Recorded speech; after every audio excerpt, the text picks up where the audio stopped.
A familiar scene on Asia's high seas and a sign of the region's industrial might. This part of the world has enjoyed spectacular growth for decades, but it has not been spared the pain of the global economic crisis. Regional powerhouses such as Japan, China and India are reeling, and experts say the short-term outlook for Asia's developing economies is bleak.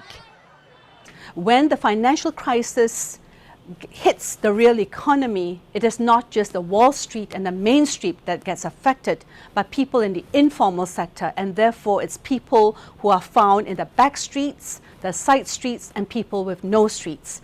Many initially pinned their hopes on China for recovery, but the country's export-driven economy has taken a pounding.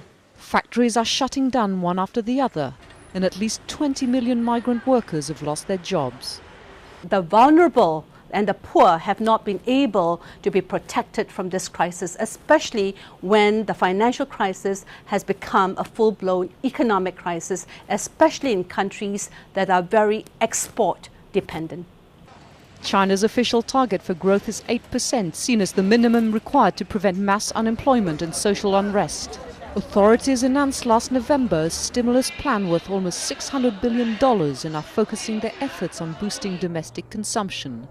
At this stage, it is unclear whether this will be enough. China is focusing on domestic problems and trying to save itself from a major crisis. But in terms of save the world, I don't think that's a very likely outcome.